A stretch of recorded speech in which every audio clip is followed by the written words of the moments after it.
a professor at Siemens University in Boston. And he received his PhD degree from National University of Singapore. And the title of his speech is Fighting Disinformation and Fake News. So let's have a big hand for Dr. Agua.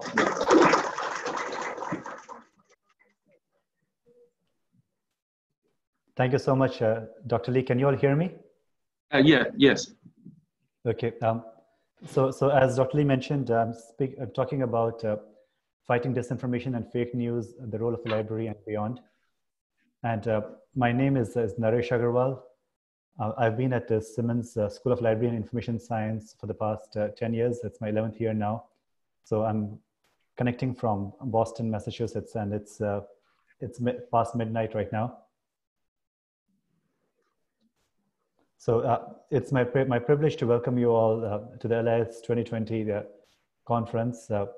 And the conference theme is Digital Transformation and the Challenges of the New Information Environment, Reinventing Library for the Next User Generation.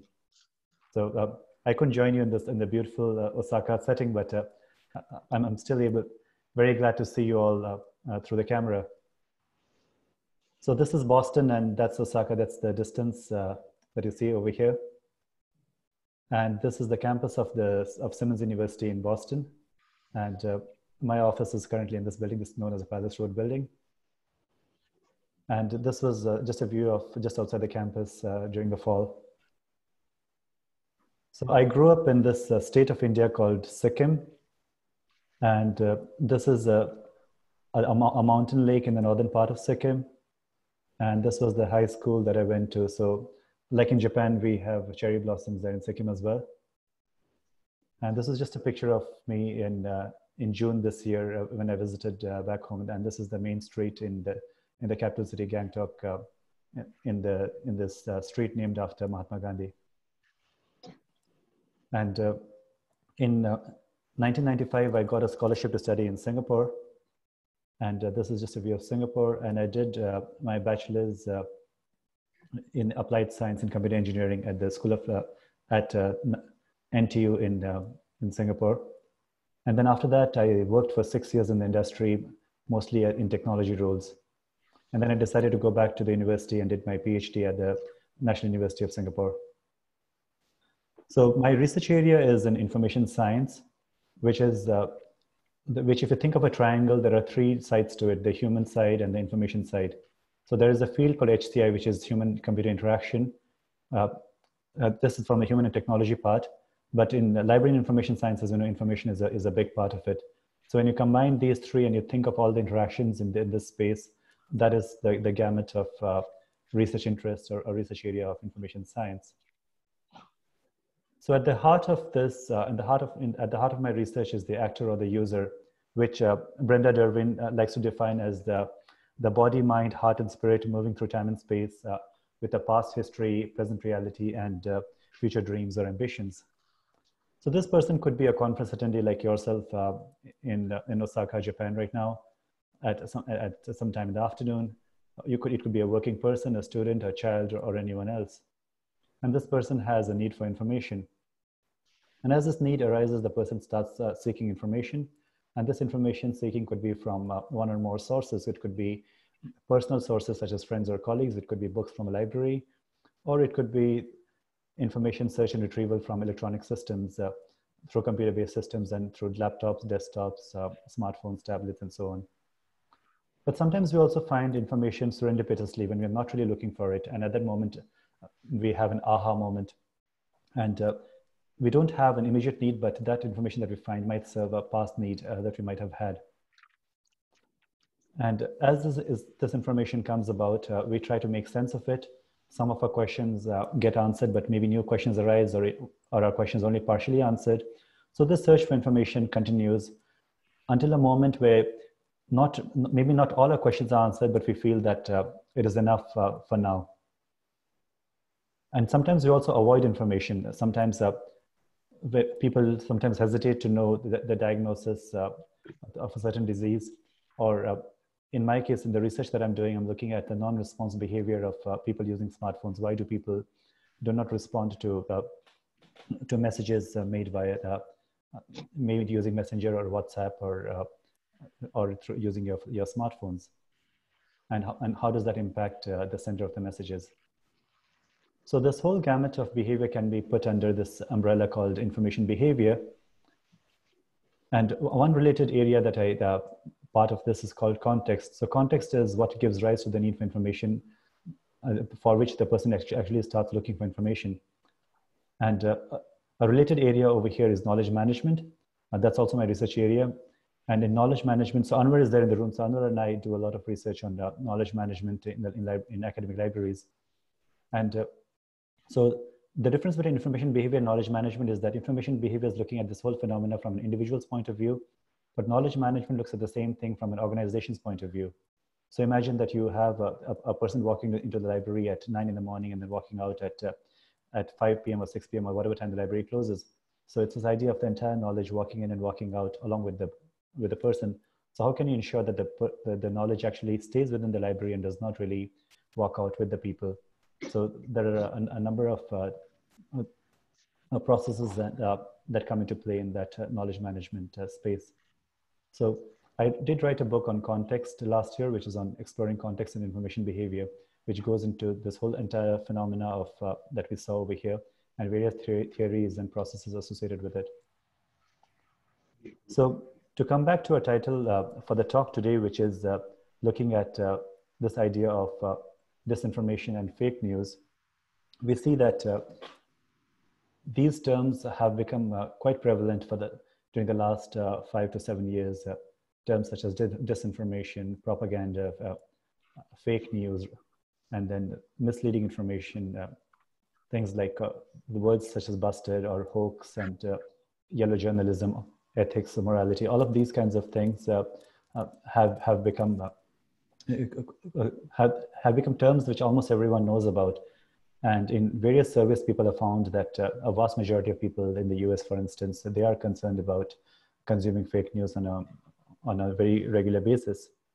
So this term, disinformation, actually originated in Soviet Russia, in the Soviet KGB time, and before that, it has its origins in Nazi Germany as well, where as technology came about, some of that technology was used to spread propaganda.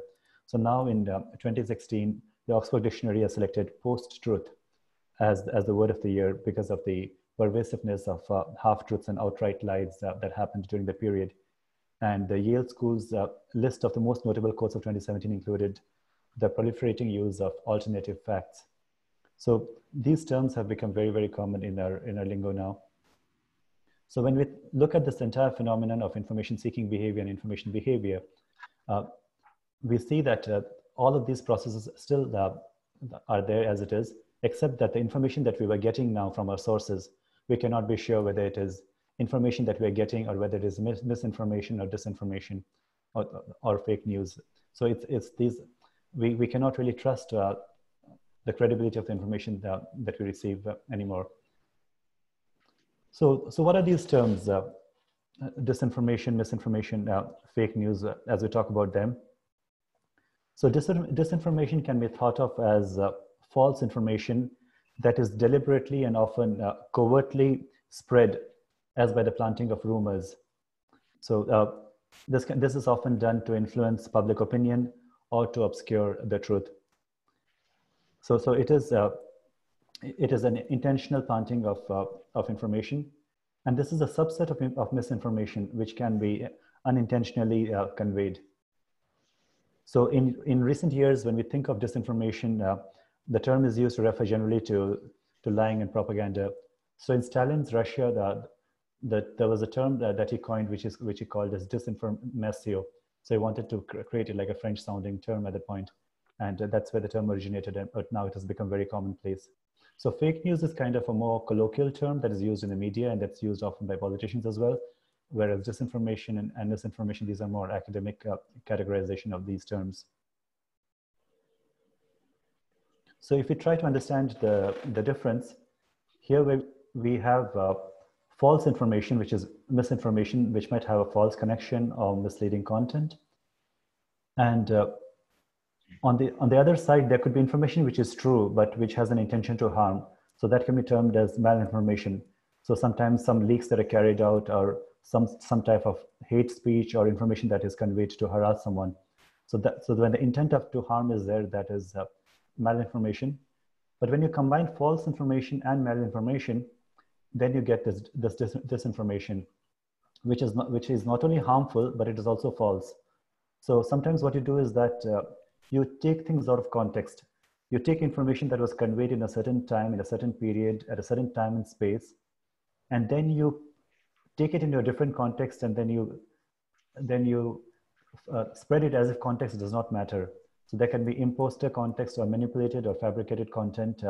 So various ways of lying and propaganda that comes under this idea of disinformation, and it is often harmful in many ways. So when you think of misinformation, which is the wider term, which includes both intentional and unintentional false information, you have these terms like disinformation, rumors, urban legends, spams, and trolls. So troll, as you know, is again a very common term. So these are people who have either fake accounts and that they are there in Facebook or Twitter, and so it's an online persona that people create, and the primary purpose of trolling is to sow discord and just start arguments online, and mostly on news groups, forums, chat rooms, blogs. So a lot of the time you find that the trolls might be on the payroll of certain people who have vested interest in spreading the misinformation. So these are 7 types of mis and disinformation that have been classified, and there are different classifications. This is from the University of Michigan LibGuides. So one kind is satire or parody, where there is no intention to cause harm, but it has the potential to fool. And you can have misleading content, which is misleading use of information to frame an issue or individual, or imposter content when genuine information sources are impersonated. And you can have fabricated content when new content is 100% false. And this is designed to deceive and to do harm. So on the other hand, you can have something which is a false connection when headlines, visuals, or captions don't support the content. So there is no connection between what is there in the headline and what is there in the body of the content. And the most important part, which I find, which is very often used, is when the context is false. When genuine content is shared, but with false contextual information. And then there is manipulated content, which is when genuine information or imagery is manipulated to deceive. So who are the authors of this manipulated content, which we call either disinformation or fake news? Now, who are the authors and why would they want to do this? So sometimes it could be people who are there to make money. So it could be regardless of the content of the article. So there are people who are just paid on an hourly basis or paid for every tweet they do and so on.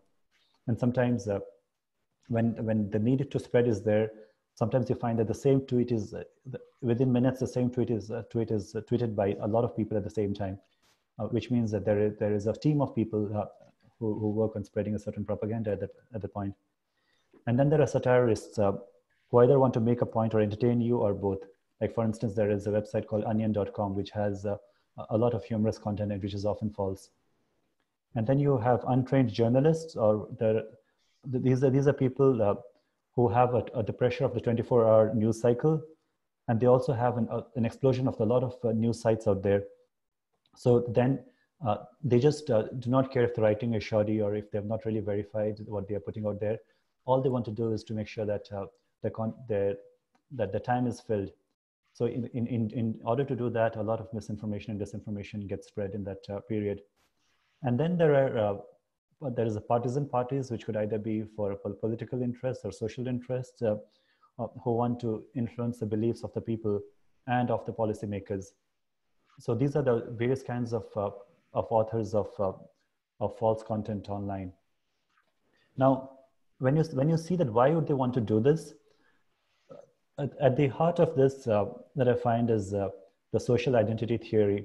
Now, this is from this image is from my book on context and information behavior. So now, if you think, right, even as in this conference, as you meet each other, you can either meet each other as individuals, or you can meet each other as people belonging to certain groups. Now, in the beginning of this, Professor Kawasaki asked you how many of you were from certain countries. So a country or nationalities defines a certain circle or a group that you belong to. Then it can be based on a research area, which could be library information science or any other areas that you belong to. So that could be one circle. There could be another circle based on sex or gender. There could be a circle based on your hobbies and interests and ethnicity and so on. So when we think of the social identity theory, right, it is whether we look at people as individuals, whether we see them as part of one circle, as group, like all of you in this room are right now part of one circle, as all of you are attending this conference in Osaka, Japan. Or do you see people as belonging to different groups first, and then the individuals beyond them? So do you see the circles first, or do you see the person first? And that differentiates whether you see someone as part of your group, or whether you see someone as us versus them. And this theory plays a big role that I see in a lot of narratives which lead to the spread of false information online as well. So Rabindranath Tagore, who was a Nobel laureate, he wrote that we are in a haste to seek for general types and to overlook individuals. And then when we try to see people as part of certain circles first, then we can be stereotyping either based on race, ethnicity, skin color, age, gender, sexual preference, disability, religion, profession, and so on. So when I was trying to get into this phenomena of why do people and why do especially governments and political parties, they spread false information, I find that a lot of the times it is to compete for narratives. Now in history, you find that now there is one thing, there is a certain reality which is out there, and that people who write history of a certain period, they have, or the people who win a certain war, they are able to write a certain narrative. And there might be people who are unhappy with that narrative at that moment. And then later on, when the people who are unhappy with the narrative, they get a chance to write their narrative, then they can at that point in time indulge in putting out a lot of information out there. Some of it might be true, some of it might be half true or half false, and some of it might be blatant lies. And in order to change the narrative and to influence the thinking of the people. So this kind of, and the other party who had the original narrative, they again might put out other information in order to try to keep their narrative intact. And so in that way, people and in different countries and in different communities, people are trying to compete for these narratives.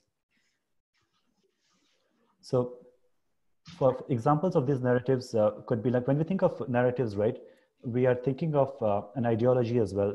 So which is an adjective that describes political, cultural, or religious beliefs, which is a body of idea, and those who agree with the main idea of something, they can take then an ideological stand to support it.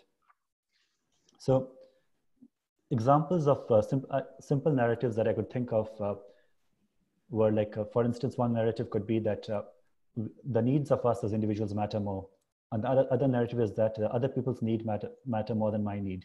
So then you could have various kinds of information that based on your belief system, then you can either go around and find information which is in line with your belief, or something which is opposite to your belief.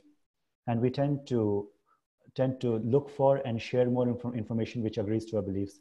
And even if the information is false, just because it agrees to our belief, we tend to share it. And in that process, the false information gets shared. So it can be other narratives, like we become stronger by being selfish, or become stronger by sharing. Or one kind of narrative is that a nationalism based on ethnicity or a nationalism based on culture is more important. On the other hand, it could be a nationalism which is based upon an inclusive form of nationalism, so which has the liberal values of freedom, tolerance, equality, and individual rights. So which of these is more important? Should you belong to a nation first because of a certain ethnicity or religion? Or do you belong to a nation first, irrespective of whatever your ethnicity is?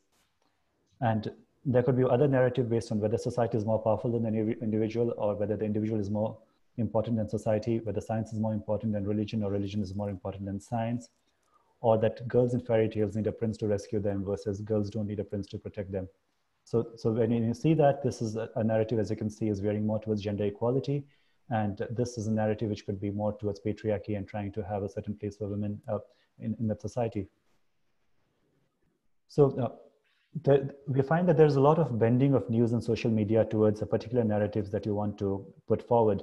And whichever party or has that vested interest in putting forth a certain narrative, that party can be found to have text, videos, and images shared and circulated widely in social media. So it could be left versus right, or liberal versus conservative, and so on. And this often leads to polarization. So where people believe in a certain thing, and they read all the news, and they're constantly trying to believe and gather evidence of a certain narrative, and that happens with other people on the other side as well, doing the same thing, going to different news media, looking at sources which again confirm their belief system, so that one person accuses the other person of other party of saying that you are lying and you are spreading fake news or disinformation, and both parties believe that the other party's information is disinformation. So that often leads to polarization, and then you're not sure how to navigate this, and people often have difficulties meeting with their friends and family over Thanksgiving or for other festivals, because then you're not sure of the beliefs, political beliefs of the people that you're going to meet. And the question that comes in is that how do you fight polarization? And what I found is that when you actually try to attack the narrative of the other person, then that often leads to the othering of us versus them. No matter which side you are, you indulge in us versus them. And if we are able to get down to the humanness of people and the humanity of people, and look at people beyond the disagreements that we have at the moment, then we're often able to find some common ground. So what are the implications of this phenomena? So one major implication, which has other wide-ranging implications, is that people actually end up believing disinformation as truth. So that's because we have a vast majority of people that are very new to technology, and they're not trained in any formal way to decipher the real from unreal, the truth from half-truths and lies. And this happens when there is enough repetition. So especially if the same information, which might be a lie, sent to you 10 times, and sent to you 50 times, sent to you 100 times, and then 1,000 times through various sources. The first 1 or 2 times you might think that maybe it's wrong, but after a while you tend to start believing it, and that's what's been found to a lot of people. When they hear the same thing, they start building a narrative based on lies after that. So how is this false news and misinformation and disinformation spread? So one is that we are now living in something what is called a socio-technical society. A socio-technical society is a society that is a mix of people and a mix of technologies and technological tools. So you're not sure which part of you is interacting with the people part, and which part of it is automated through manipulated algorithms and through computer-based bots. So right now, even in this talk, we are talking to each other through a video conferencing system. So people are increasingly comfortable in this kind of a mixed setting between technology and people-to-people contact. So there was a paper that I wrote with my director, Sandra Erdeliz and Isa Yanke, and this was at the ASIST annual meeting in 2019. And one of the tables we had over there was how we are evolving towards the fourth phase of a socio-technical society. And this was from Yanke's 2015 paper. Now, what this means is that in the initial part, as Wikipedia came in 2005 and all, there was primarily a trust-based system, and there were clear rules and conventions. And then as Google PageRanking algorithm came, there were some things which were technically determined, but people did not care so much about it. It did not affect people so much. But now in the fourth phase of the socio-technical society, we are living in what is called cross-action spaces, where the society is interfused with it. So now there are some actions by humans and some actions by bots, and we cannot easily tell which part is by human beings and which part is by computer-based systems. So a lot of the misinformation is also spread by computer-based bots. So there you see that there's a whole lot of communication which is happening in all these various channels now. And there we have a whole lot of instant messaging tools that we rely on. It could be WeChat, WhatsApp, Snapchat, Viber, Messenger, Kik, Skype, Line, which is very popular in Japan and Taiwan, and iOS messages, Telegram, Signal, Google Hangouts, and so on. So if you look at the top messaging apps by country, right, you find that WhatsApp is very, very widely popular in a whole lot of countries, and Facebook Messenger is more popular in North America, and then we have WeChat, which is popular in China, and then there is Line Messenger in Taiwan and Japan, and Telegram in some places, and so on.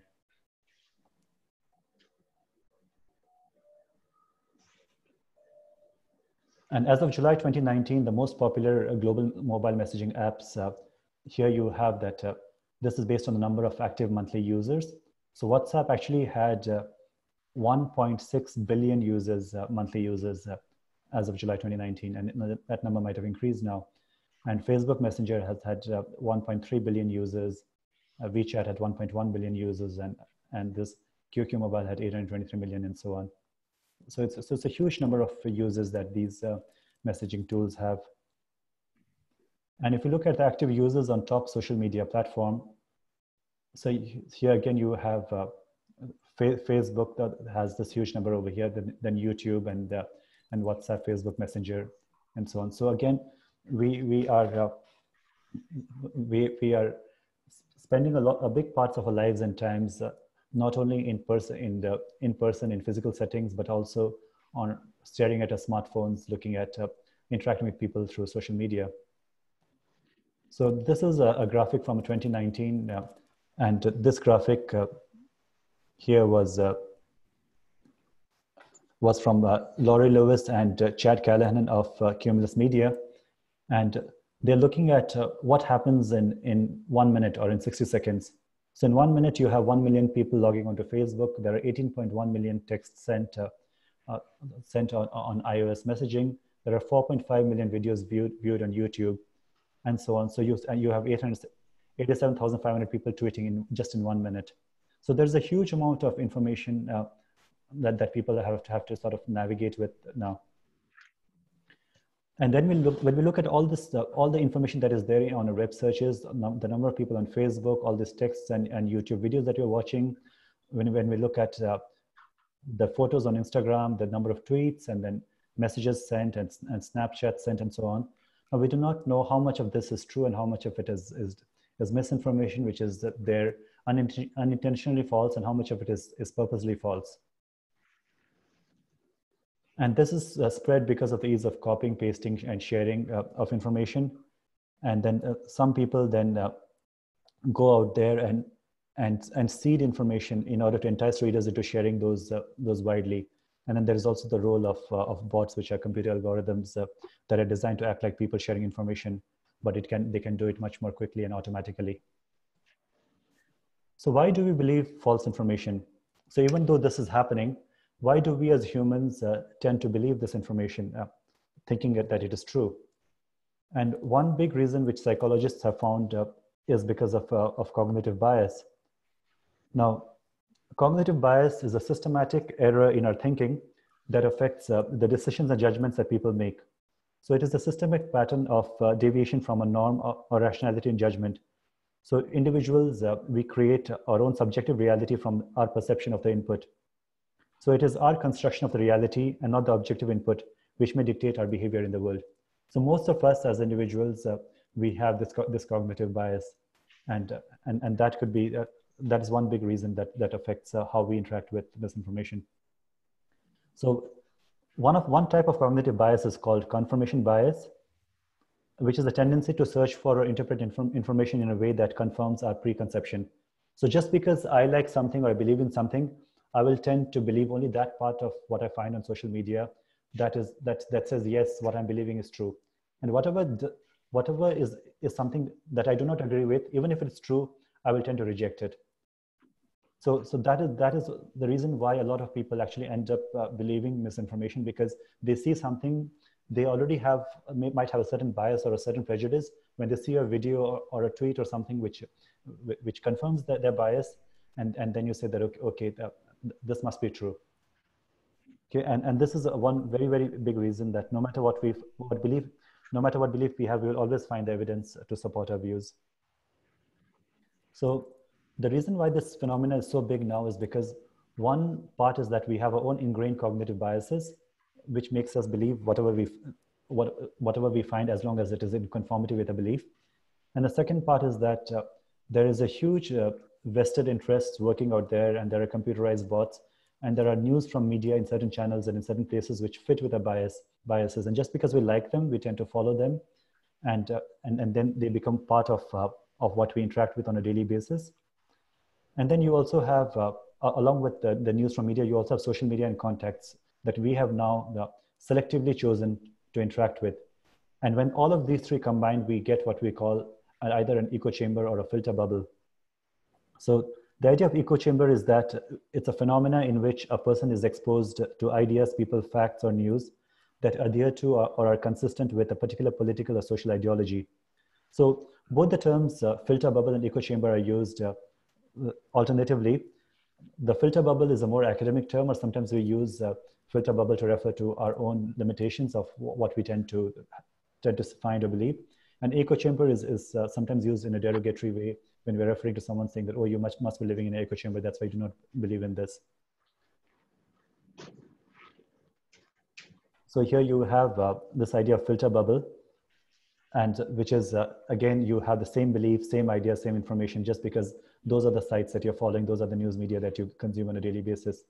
And this forms because as we give out our personal data to Facebook and other sites, because you log on to these sites, after a while, all the ads you see, all the recommendations you see are based upon what you like, what you already believe in. So you tend to go deeper and deeper into what you believe, and we do not have many instances of serendipitously finding things which are different than what we believe. And even when we think something is different, which it can be often planted for us, and so we're not sure what is real versus false at that moment. So what are some of the current efforts in fighting fake news? So one is that libraries from the very beginning have had very strong information literacy programs. It has been a big part of ALA, the American Library Association, or the Association for College and Research Libraries, and so on. So information literacy programs, as you know, is a part of libraries where people are trained, where patrons are trained in order to how to access information, how to search for information in order to interact with information in a proper manner online. And this was much more prevalent in the past, and since the time of Google, a lot of people have started interacting with information online much more than going to the libraries or asking people for going to the reference librarians. But in the wake of disinformation and fake news, the role of the library is very important, because librarians are one of the best equipped and trained in order to think critically when they interact with information, and they can still play a strong role in helping people learning to distinguish between what is real and what is false. So a lot of libraries now have libguides on how to fight disinformation and fake news. And also the social media such as Facebook, Twitter, and YouTube, and also Google, they have been working in the last few years to try and combat it in some way. So Facebook, for instance, is trying to hire fact-checking teams, and one of the things which they mention on their website is disrupting financial incentives, because they find that a lot of the reason why people spread fake news is because there is some money that they get, and as long as they can disincentivize them in terms of not paying them for doing that, then that can also help crack it in some manner. The other thing is like improving the ranking algorithms so that the fake news do not show up on top, making it easy to report something that is false, so that these sites can then remove them. And also the Google now is again coming up with new tools in order to check misinformation. Okay. So Twitter, for instance, removed a whole lot of fake accounts and people, and wherever they found there were accounts that were trolling. And in 2018, there was a lot of discussion between the European Union and Facebook, Google, and Twitter And they came up with a code of practice on disinformation. And in EU, they did not want the elections to be affected. And they had some sort of an understanding over reporting by these large companies in order to tell EU what are the efforts they're making on a monthly basis in order to fight disinformation.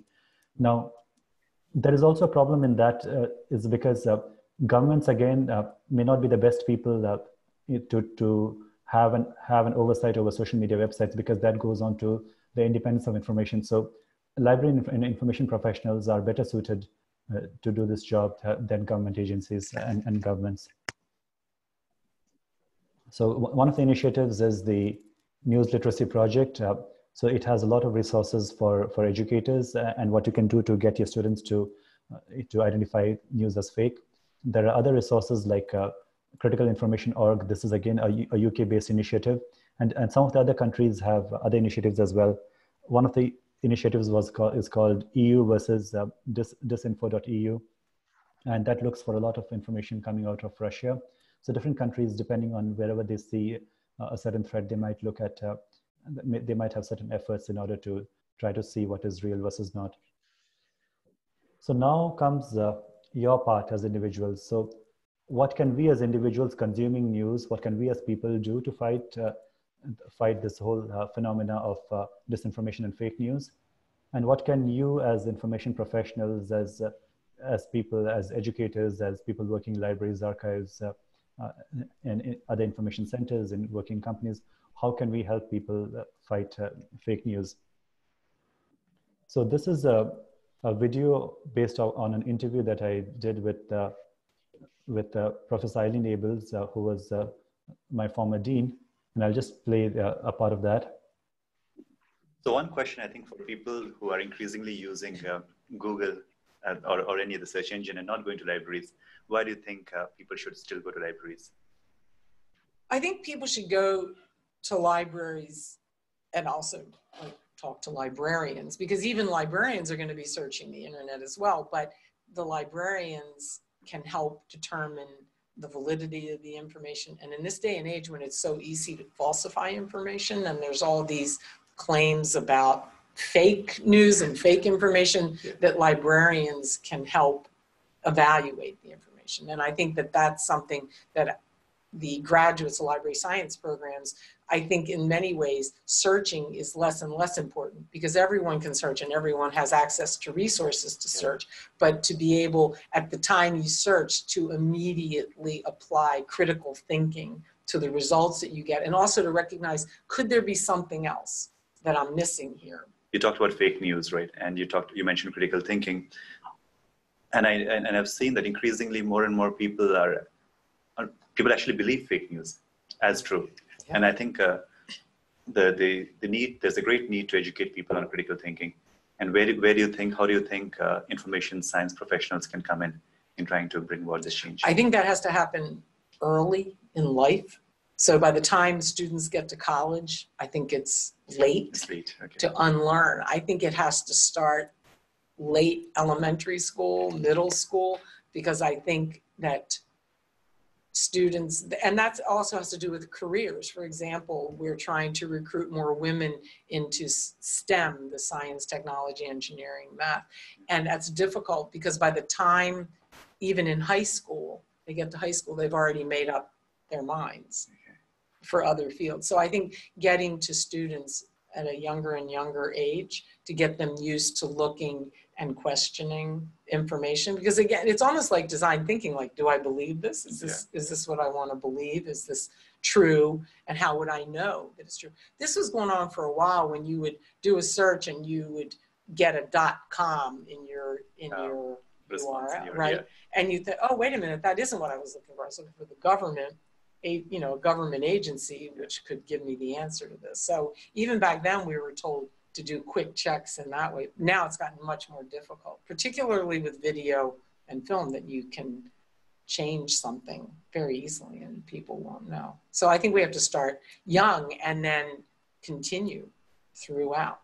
But as you say, what studies have shown, that you say something to someone, if they want to believe it, they will. Right. And also there's a book, that about statistics, and you can lie with statistics. Oh, yes. So you could have a group of people around a table reading the same study and understanding it differently. Right. And that's never going to change. Yeah. What do you?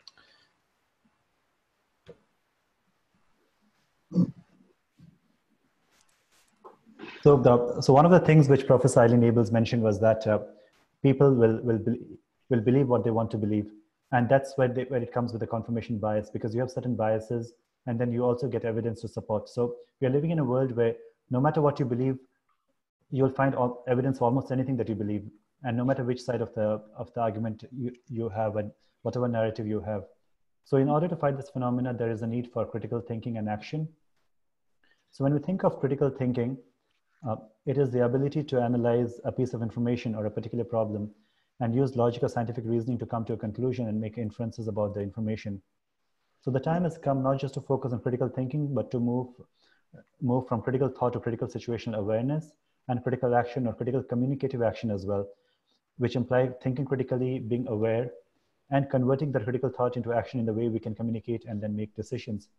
So it's like in this cartoon, as you see, like the mother is saying that all you've done is chisel all to do something useful. So here, we see that example, which is the exact opposite of critical thinking over here.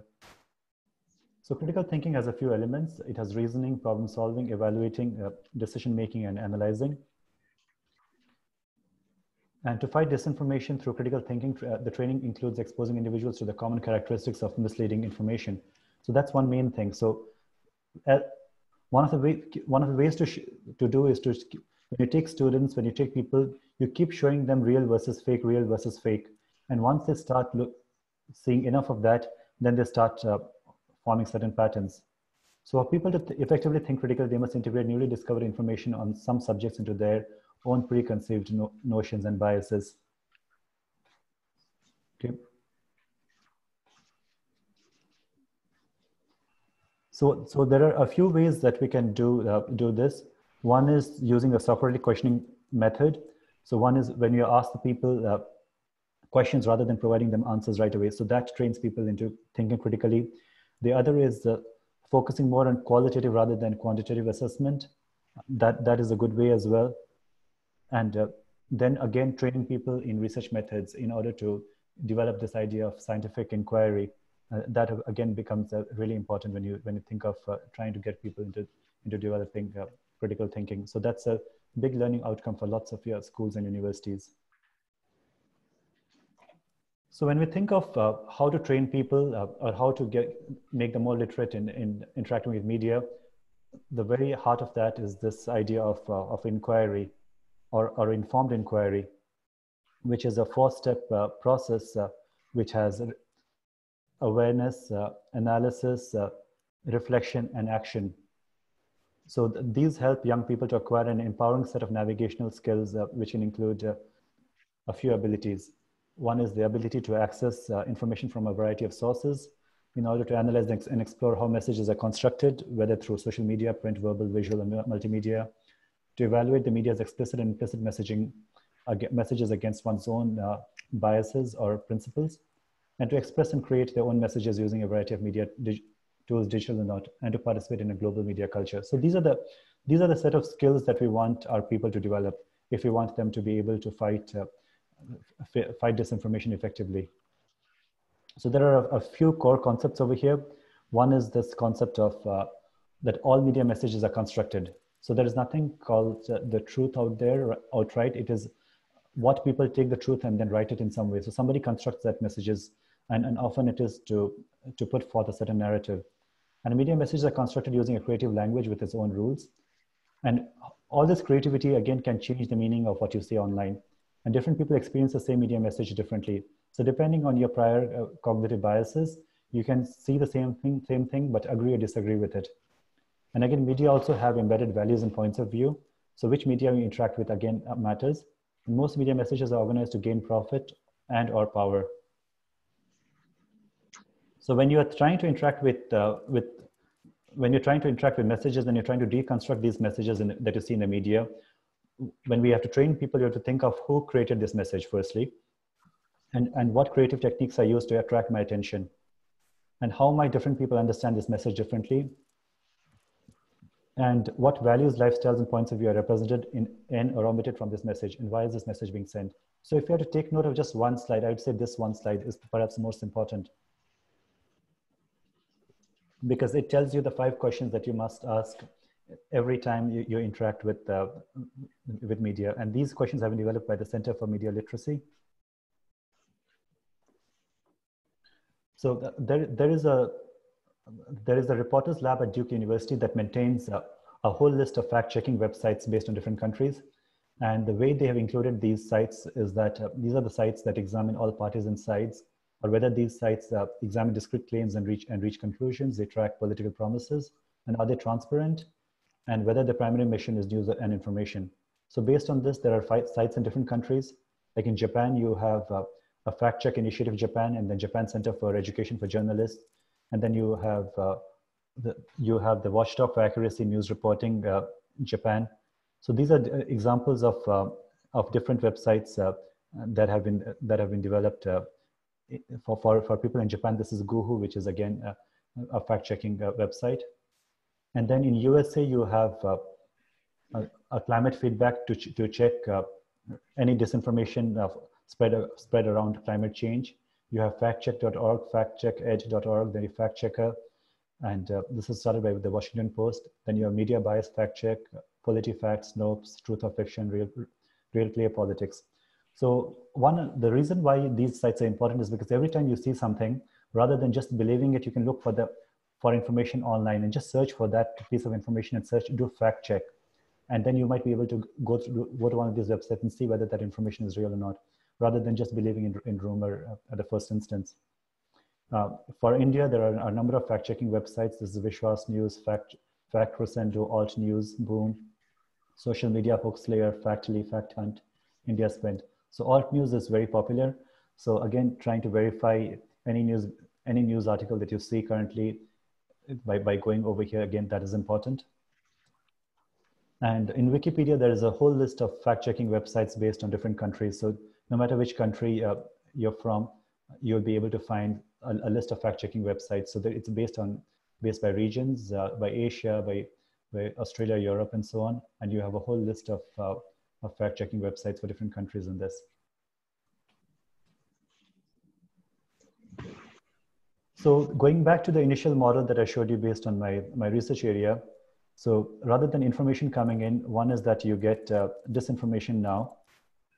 And then there is this idea of serendipity that I told you, where you find information serendipitously when you're not really looking for it, and when you have this aha moment. Now, in the presentation that Sanda Ardalas, Isayanke, and we had at the ACES conference, we said that serendipity can also be used to check for whether information is true or false.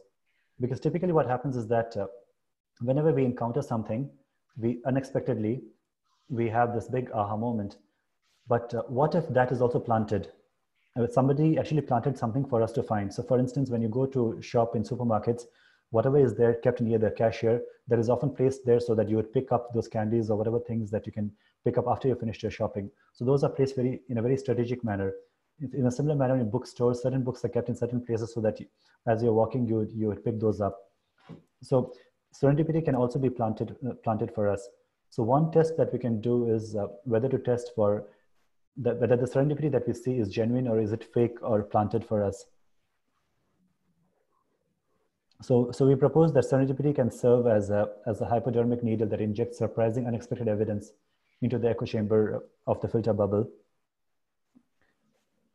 So this experience is unplanned, not orchestrated by external structures.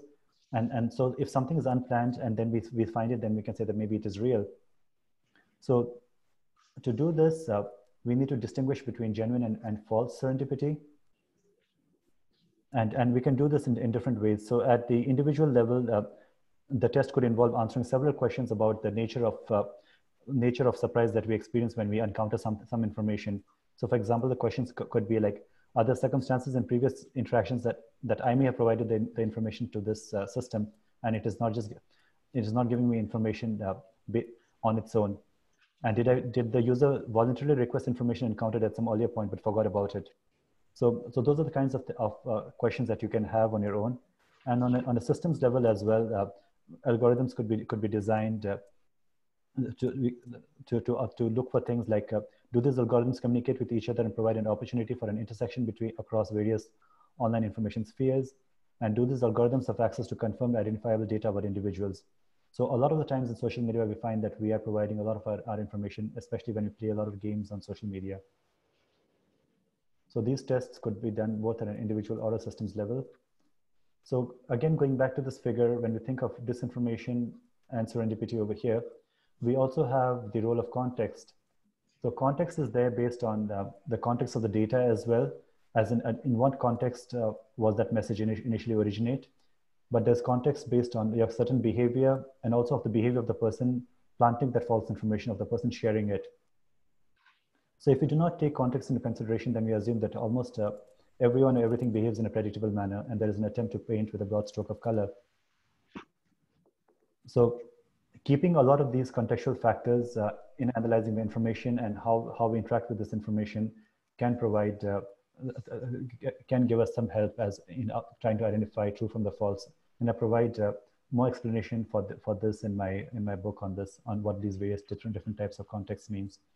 But basically, it's this idea that the context of personal context means you're looking at your own context of how you interact with information. A shared context means when you look at the context, when you're a part of a certain group, like all the people in your room, and then how you interact with information, then that will have a different context. And when we think of people, when we stereotype people who we think is part of our circle, when we do us versus them, then how we understand their interaction with people. So that can help us try to make sense of all the information that we interact with in one or different ways. So going back to this, when we try to think of coming up with a model for disinformation, you have disinformation here, serendipity, a test for serendipity as a way to find it. And when we are trying to make sense of this information or disinformation, there is a need for critical thought and action at this point. And we can also do a test for evaluating the reliability of information sources when we're trying to look for information. So all of these are important interventions in trying to determine real from the false.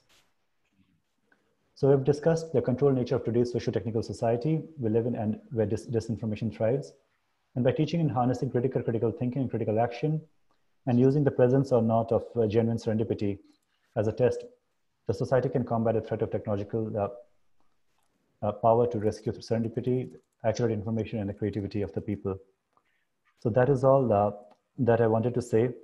And as a parting thought, I would like to say that people are just people, and most of the time they act on the best of their abilities based on different situations at the time. And in history, we judge them in a different way, in a different context. And the current context doesn't really apply to a historical context. So whenever we try to take people out of context, that can be problematic. So what is right or wrong is often decided by history, and also based on who is writing a certain narrative. So next time when you have when you meet a certain friend or a narrative with whom you have political differences, or you have differences based on the narratives you believe in, the big question comes in as to whether you argue with the person or you just falsely agree. Should you keep quiet or should you argue? And I find that you have to make that choice on your own, because if you keep silent, that again you're helping misinformation propagate. But if you speak up, then your relationship can come into question. So often humor works well in trying to work with people and in trying to tell them what you know based on the information that you have. So I wish you all the best in your journey, in your journeys in interacting with information, and I'm ready for questions now. Thank you.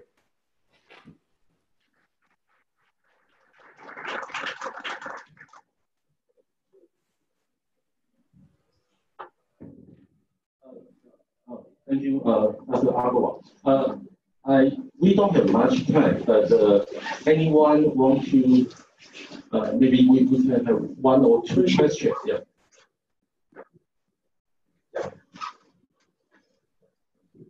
Hi, Naresh. Thank you for the wonderful talk. Do you listen to me? Yeah, I hear you, yeah. So Naresh, the area you have talked, probably this is a kind of like hyped area. These days people are keep fighting with this kind of false and disinformation things. But probably I have two questions. One question is a question to you, and another one is a kind of complementary things. Probably you could think of that. So the first question is that how serendipity helps to fight with the fake news, or the disinformation. And the complementary question is that I'm sure that lots of people here from the library and information science, and there is IFLA. They have prepared a guideline. They call this IFLA fake news or IFLA fake newsing guideline. They have suggested 7 points there, how the library people, the alliance people could fight with these 7 points. So this is probably the area, probably you miss the IFLA guideline things. So my question is that how serendipity, because I'm not clear, how serendipity helps to fight with the disinformation or the fake news? Yeah, thank you. Yeah, so basically, thank you, Anwar. So yes, I did look at the IFLA websites, and my slides were long, so I did not cover a lot of things that were there. But there is the IFLA guide, and also other library associations also have created extensive guides to fight fake news. So there is a huge amount of informative work that is being done by the library field in order to tackle this phenomena. And in terms of using serendipity to fight fake news, right? So the basic idea that Sanda and I had in this was looking at whenever you encounter information, right? The problem with being in a filter bubble or being in an echo chamber is that you only get information which you have already seen before. So most of the time you get information which agrees with your biases. So sometimes when you get unexpected information which you have not thought of, that is the new information. And before social media was there, what happens was that Bill Gates also said that with the advent of social media, they initially they had not really thought of how it would play out, because you tend to have friends with only people that are your friends, people who you like. A lot of people who we do not like, people tend to unfollow them or unfriend them. So over a period of time, you are in contact with people who are like-minded. You follow those sites and media that are like-minded. You watch videos that you like. So there is a certain pattern of behavior that comes in.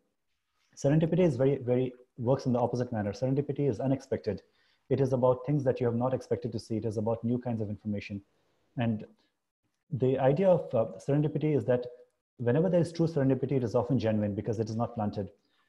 But now what is happening is even serendipity can be manipulated. So for instance, when you go to and buy something on Amazon, you find that people who bought this book also bought. And using that, you find recommendations of other books. So then the question then came in was that how can we how can we have these various kinds of tests for serendipity? So then we wrote a few things over here. So one is that at the individual level, the test could be designed to assist people in determining if his or her personal experience of serendipity is a genuine one. So this could involve answering questions about the nature of surprise experience when serendipitously encountering information, and the nature of the information encounter. So questions could be like, so have I given this information before, or is it genuine? So which means that is it a part of you that the system already knows because you logged onto the system in some manner? Did the user voluntarily request information encountered at some earlier point but forgot about it? Now, how unusual is the source where information is encountered? Is the information source networked or a physical one? So these are just some examples of questions that you can ask yourself when you encounter information to test whether it is genuinely serendipity or did somebody falsely plant information for you to find it. So on a systems level, I did not go into all the questions earlier. So a test could evaluate the patterns in the individual's online system interactions and detect the level of connection with encountered information. So for example, so this would be done by the computer-based system, not by the individual. So are there some established algorithms that capture specific patterns in users' online behavior? So for example, online shopping, music downloading, use of search engines, social media activity, and so on. So do these algorithms communicate with each other and provide an opportunity for an intersections across various online information spheres?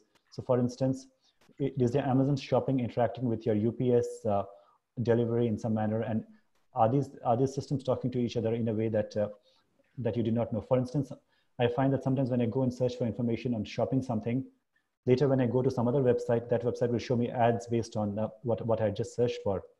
So the system could see that do these algorithms have access to confirmed identifiable data about individuals? Now this test is difficult because for the system to determine this, again, the system will need to know your information. So this can only happen if you're logged on to, let's say, Google, to Gmail and onto Google services or onto a particular system. So this is a preliminary idea that we had about the use of serendipity. It is not an established idea at this moment, but based on Sanda's years of experience in the area of information encountering, And my earlier work on this, this could be an idea which we feel can be probed much further into helping us test for genuineness of information as well. And a lot more information has gone into this idea of critical thinking and awareness. Thank you.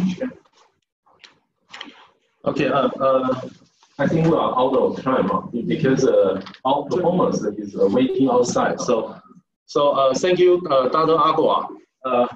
Thank you. So thank you so much, everyone.